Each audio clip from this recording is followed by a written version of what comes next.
કેન્દ્ર શાસિત પ્રદેશ દમણમાં હિન્દી ફિલ્મોના મહાનાયક અમિતાભ બચ્ચનના 44મા રીબર્થ ડેની અનોખી ઉજવણી કરવામાં આવી. દેશના વિવિધ રાજ્યોમાંથી આવેલા ચાહકોએ આ અવસરને યાદગાર બનાવ્યો. કેન્દ્ર શાસિત પ્રદેશ દમણમાં દરિયા દર્શન ખાતે હિન્દી ફિલ્મોના મહાનાયક અમિતાભ બચ્ચનના 44મા રીબર્થ ડે નિમિત્તે વિશેષ કાર્યક્રમનું આયોજન કરવામાં આવ્યું હતું. કાર્યક્રમમાં મહારાષ્ટ્ર, દિલ્હી, ગુજરાત સહિત દેશના વિવિધ રાજ્યોમાંથી આવેલા અમિતાભ બચ્ચનના ચાહકો મોટી સંખ્યામાં ઉપસ્થિત રહ્યા હતા. 2 ઓગસ્ટ 1982ના રોજ ફિલ્મ કૂલીના શૂટિંગ દરમિયાન થયેલી ગંભીર દુર્ઘટના બાદ અમિતાભ બચ્ચને મૃત્યુને માત આપી નવજીવન મેળવ્યું હતું. આ ઐતિહાસિક દિવસની યાદમાં તેમના ચાહકો દર વર્ષે 2 ઓગસ્ટે રીબર્થ ડે તરીકે ઉજવણી કરે છે. આ વર્ષે દમણમાં યોજાયેલ કાર્યક્રમ દરમિયાન અમિતાભ બચ્ચનની લોકપ્રિય ફિલ્મોના ગીતો, યાદગાર સંવાદો, નૃત્ય પ્રસ્તુતિઓ તેમજ તેમની ફિલ્મી કારકિર્દીની ઝલક રજૂ કરવામાં આવી હતી.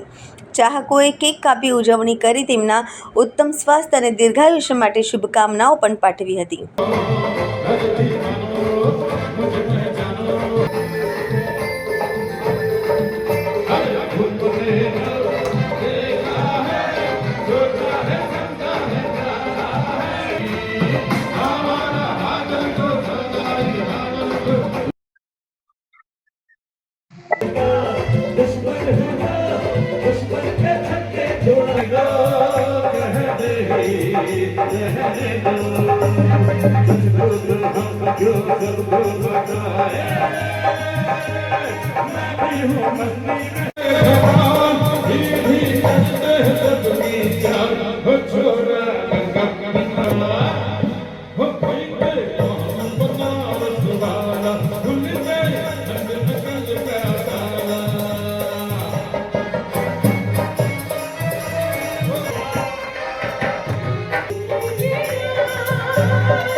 मेरा नाम नितिन धारिया है. She is my wife Geeta Dharia and she is my daughter Pritika Dharia. Janvi Dharia आई नहीं आज. So we are the big fans of Amit ji. हम लोग बहुत बड़े फैन है. मेरी वाइफ उसके जितने भी फंक्शन हुए अमित जी के फैंस क्लब ने जितने भी फंक्शन किए ना वो सारे अटेंड करती है और मैं भी आया हूँ आज यहाँ पे अटेंड करने के लिए. आज पहली बार मेरे हस्बैंड मेरे साथ आए हैं देखने के लिए कैसा फंक्शन होता है, तो उनको भी देना चाहती हूँ कि अमिताभ बच्चन वर्ल्ड के महान है. लास्ट में एक ही डायलॉग, डॉन का इंतजार तो 11 मुल्कों की पुलिस कर रही है, लेकिन डॉन को पकड़ना मुश्किल ही नहीं नामुमकिन है. आप लोग जानते हैं कि 2 अगस्त का जो कार्यक्रम है हम बच्चन साहब का बर्थडे मनाते हैं, रीबर्थ सेलिब्रेशन. पुली में इंसिडेंट हुआ था, एक्सीडेंट हुआ था और डॉक्टर ने उनको आज के दिन डेथ डिक्लेयर कर दिया था. सडन उनकी सांसें वापस आ गई तो डॉक्टर ने बोला ये मिरेकल से कम नहीं है, ये जो उनके फैंस का उनके प्रति प्यार था जिसकी वजह से लोगों ने उनके लिए दुआ करी जिसकी वजह से वो जीवित हुए. तो ये आज का दिन हम 2 अगस्त का उनका रिबर्थ मनाते हैं. हमें 11 अक्टूबर में अच्छा लगता है, 11 अक्टूबर बनाना अच्छा लगता है, बट 2 अगस्त को हम ज़्यादा प्रेफर करते हैं कि 2 अगस्त हम उसको ज़्यादा सेलिब्रेट करें क्योंकि हमारे लिए वो जीवन का सबसे महत्वपूर्ण दिन है. क्योंकि वो हमारे लिए आदर्श रहे हैं, हमारे आदर्श हैं, हम उनको फॉलो करते हैं, तो वो बहुत जरूरी था. तो इसलिए हम 2 अगस्त को ज़्यादा प्रेफर करते हैं कि 2 अगस्त का रिबर्थ हम किसी न किसी वे में हर जगह से कहीं ना कहीं से मनाएं. कोई ग्वालियर से आया है, कोई नागपुर से आया है, अब तो इतनी दूर से यहाँ पे दमन में आके हम कर रहे हैं आयोजन. साहब के पहले तो उनकी केक कटेगी उनसे, फिर उनके जो पिक्चर के गाने उसमें डांस वगैरह, उनके सब फ्रेंड ऐसे नहीं फेस ऑफ बेलूड वो नहीं, सब जो दिल से मानते हैं वो सब इधर आए इतनी दूर से. उनका उद्देश्य है बच्चन साहब जो उनको रीबर्थडे मतलब नया जीवनदान मिला, वो बर्थडे के ओरिजिनल बर्थडे में भी ये याद रखते हैं, ऐसे ये भी रखना चाहिए क्योंकि वो नया जीवनदान मिला. डॉक्टर ने तो उनको मतलब डेट जैसे जाहिर कर दिए थे, लेकिन ये सबका ऊपर वाले की मेहरबानी के और सबका आशीर्वाद उनको मिला तो नया जीवन मिला. और वो याद रहे किसी का 1 साल में भी 2 बर्थडे नहीं मनाते. दुनिया में ऐसा कोई आदमी नहीं है जो 1 साल में 2 बर्थडे मनावे. ये बच्चन साहब ऐसे आदमी है जो उसके अपने 2 बार बर्थडे मनाते. मेरा नाम डॉक्टर रोहित पटेल है, मैं नवसारी से हूँ. मैं बात करूँगा साल 1982 की. 26 जुलाई का दिन था, कूली का शूटिंग चल रहा था और अचानक से अमिताभ बच्चन जी का एक्सीडेंट हो गया. उनको पेट में मार लग गई उनकी वजह से वो बेहोश हो गए। उनको फिर बेंगलोर से हड़ताल बीच कैंडी हॉस्पिटल मुंबई में लाया गया। वहाँ 2 अगस्त को उनको मेडिकली डेथ डिक्लेयर कर दिया डॉक्टरों ने। लेकिन जया बच्चन जी वो बात स्वीकार नहीं कर पाए, वहीं बैठे थे। डॉक्टर चले गए, उनके ऊपर पूरी चद्दर उड़ा के जया बच्चन वही बैठी रही थी। अचानक से अमिताभ बच्चन के हाथ हिलने लगे और पैर थोड़ा हिले, तो जया बच्चन जोर से चिल्ला के डॉक्टर को बुला के ले आए। तो फिर 2 अगस्त को चमत्कार हुआ और अमिताभ बच्चन जी का रीबर्थ हुआ। उसी को ध्यान में रखते हुए हम फैन लोग जो है, आज वर्ल्ड फैन डे है अमिताभ बच्चन के फैन के हिसाब से, तो हम वो सेलिब्रेट करते हैं। उनकी ये बर्थडे पे हम सब भारत भर से, दिल्ली से, नागपुर से, ग्वालियर से, गुजरात, मुंबई, अहमदाबाद, सूरत, सभी जगह से हम फैन इकट्ठे होते हैं। कहीं ना कहीं प्रोग्राम करते हैं, कभी दिल्ली में, कभी राजस्थान में, कभी मुंबई में। आज हम दमन में, गुजरात में है। तो हमारा प्रोग्राम में हम अमिताभ बच्चन के गाने गाते हैं, उनके डांस करते हैं, उनके डायलॉग बोलते हैं, उनके केक काटते हैं, सब उनके लिबास में आते हैं और सब अमिताभ बच्चन में ही बन जाते हैं। और ये खुशी मनाते हैं कि दूसरा जीवन उनको मिला है, तो वो हमारे लिए मिला है, क्योंकि वो हमको ऐसे एंटरटेनमेंट करते हैं कि हम लोग अपना गम सब भूल जाते हैं। जब हम लोग अमिताभ बच्चन की मूवी देखते हैं तो हमारी सारी परेशानी भी हम भूल जाते हैं। और वहाँ हमें मूवी से तो उनके सीखने को मिलता है, पर उनके जीवन से भी बहुत कुछ सीखने को मिलता है। उनके जीवन में हम डिसिप्लिन है, मैनर है, पंक्चुअलिटी है, ऐसे सारे जो वैल्यूज़ है वो अमिताभ बच्चन से ही हमको सीखने को मिलते हैं। वो इतने बड़े महान एक्टर होकर भी डाउन टू अर्थ रहते हैं। हम सारे फैन उनसे जब मिलते हैं तो वो हमारे सामने आके खुद फोटो खिंचवाते हैं। एक वर्ल्ड में ऐसा सेलिब्रिटी अमिताभ बच्चन जी है जो अपने फैन के पास जाके फोटो खिंचवाते हैं। ये तो लोग सेलिब्रिटी के सामने जाके फोटो मांगते हैं, ये एक ऐसा सेलिब्रिटी है हमारे सबके दिलों में बसे हुए हैं। और ये बात तो मैं बहुत यकीन से कह रहा हूँ कि चाहे कितने भी जमाने, कितने भी युग आएंगे, लेकिन अमिताभ बच्चन जैसे एक्टर कभी भी इस पृथ्वी पे या इस वर्ल्ड में नहीं आएगा। ना पहले होगा, ना पहले आएगा और ना कभी होगा।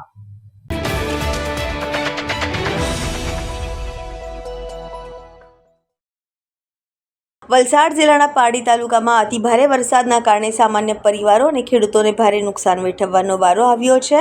ત્યારે આ બાબતે યોગ્ય સર્વે કરીને પ્રભાવિતોને સમય મર્યાદામાં સહાય ચૂકવવાની માંગ સાથે પાડી તાલુકા કોંગ્રેસ સમિતિ દ્વારા રાજ્યપાલને સંબોધીને એક આવેદનપત્ર પાઠવવામાં આવ્યું છે। તારીખ 3ના રોજ આપવામાં આવેલ આ આવેદનપત્રમાં જણાવવામાં આવ્યું છે કે અતિભારે વરસાદના કારણે ખેતરોમાં સંપૂર્ણ નુકસાન થયું છે, જેમાં ડાંગર કલમ અને ખેતરોને વ્યાપક નુકસાન પહોંચ્યું છે।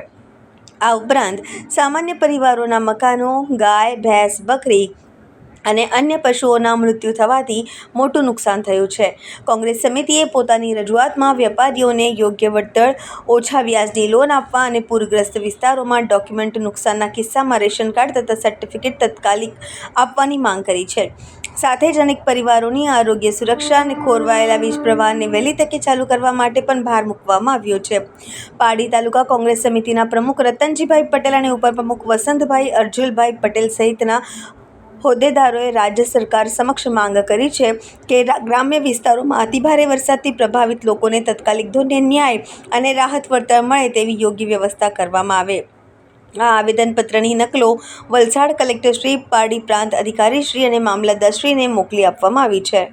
જે 23 જુલાઈથી 25 જુલાઈ સુધી અતિ ભારે વરસાદના કારણે પારડી તાલુકાના અંબાજ, પરિયા જેવા અનેક ગામો અને નદી કાંઠા વિસ્તારમાં આવેલા ગામોમાં અતિ ભારે વરસાદના લીધે પાણી ઘૂસી ગયા અને જે નુકસાન થયું છે એ નુકસાન બાબતે યોગ્ય વળતર મળે એ બાબતે અમે પ્રાંત સાહેબને આજે આવેદનપત્ર આપ્યું છે અને રાજ્યપાલશ્રીને આ આવેદનપત્ર મોકલવા માટે વિનંતી કરી છે। બીજું કે આ ખેતીના જે ખેતી ડાંગર રોપેલો હતો એ સંપૂર્ણ પાકને જેનું નુકસાન થયો છે એને યોગ્ય વળતર મળે। બીજું કે જેમણે આ ડુબાણવાળા વિસ્તારમાં જેમના ઓરિજિનલ ડોક્યુમેન્ટ જે પાણીમાં ધોવાઈ ગયા છે અને રેલમાં ઘસેડાઈ ગયા છે, તો એવા ડોક્યુમેન્ટ માટે અસરગ્રસ્ત વિસ્તાર જાહેર કરી એ પરિવારને એક અહીંયાથી પ્રમાણપત્રો આપવામાં આવે કે જે પ્રમાણપત્રને લઈ અને સ્કૂલમાંથી લિવિંગ સર્ટિફિકેટ હોય, માર્કશીટ હોય, જાતિનો દાખલો હોય, તો એવા જે ઓરિજિનલ પ્રમાણપત્ર છે તે ફરીથી કાઢી આપવામાં આવે।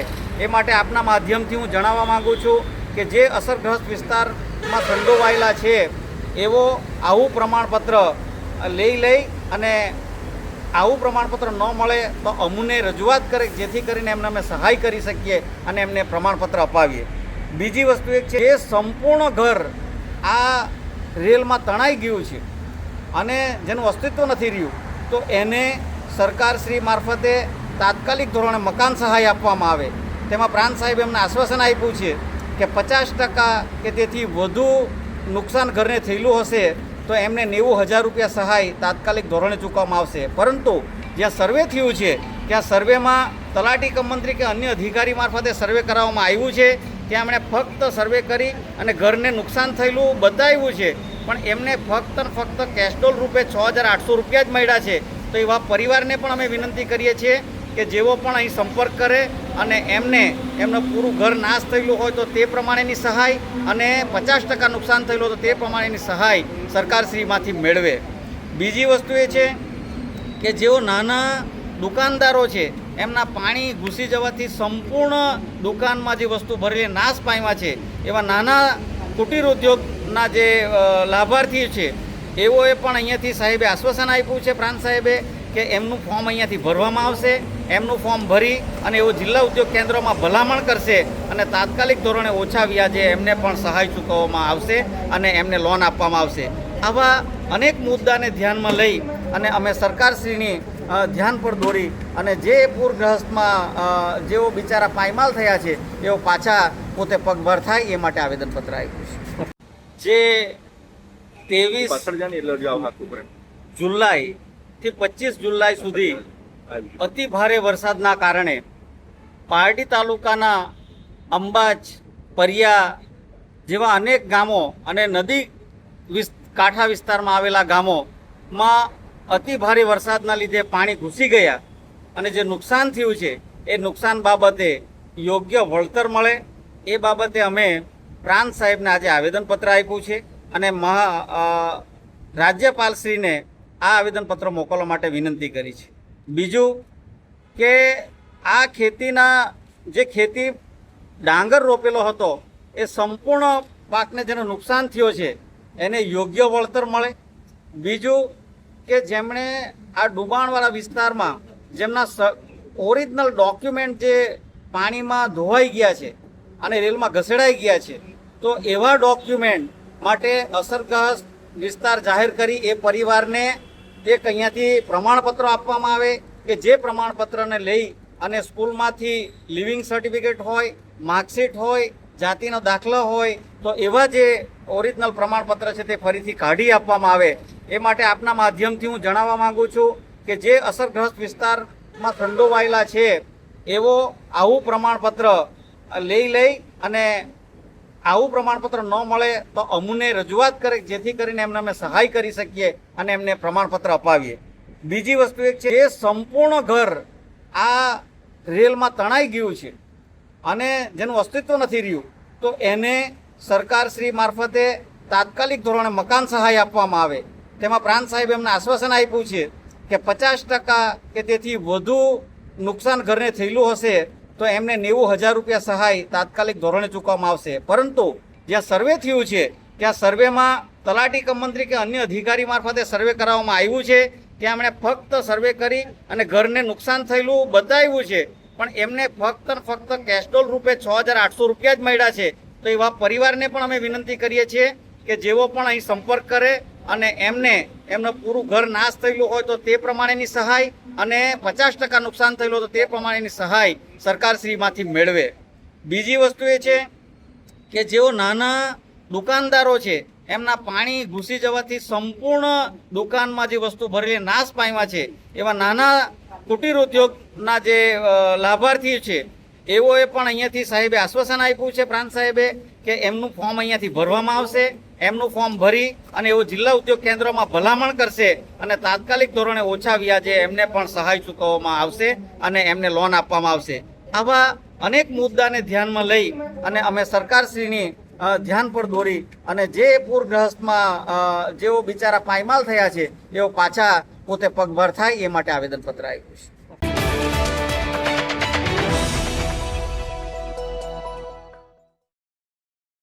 કેશડોલને લઈને વલસાડ પાડી કાશ્મીરનગરની મહિલાઓને કેટલા પૈસા આવ્યા અને કેમ સરકારથી નારાજ થયા જુઓ.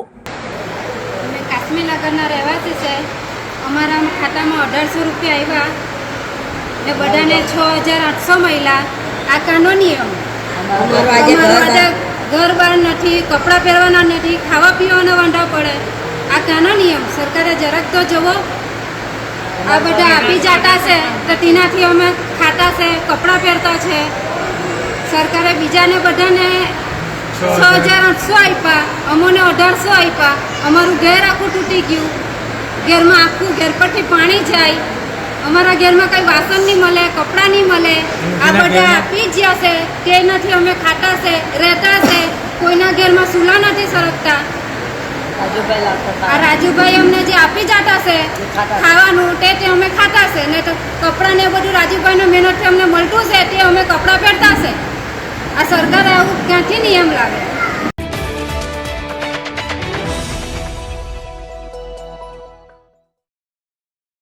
વલસાડ તાલુકાના ઘડોઈ ગામની ઘટના. ઘડોઈ ગામ ખાતે દીપડાઓનું ટોળું દેખાયું. દીપડાઓનું ટોળું દેખાતા સ્થાનિકોમાં ભયનો માહોલ. સ્થાનિકો દ્વારા સમગ્ર મામલે ફોરેસ્ટ વિભાગને જાણ કરવામાં આવી.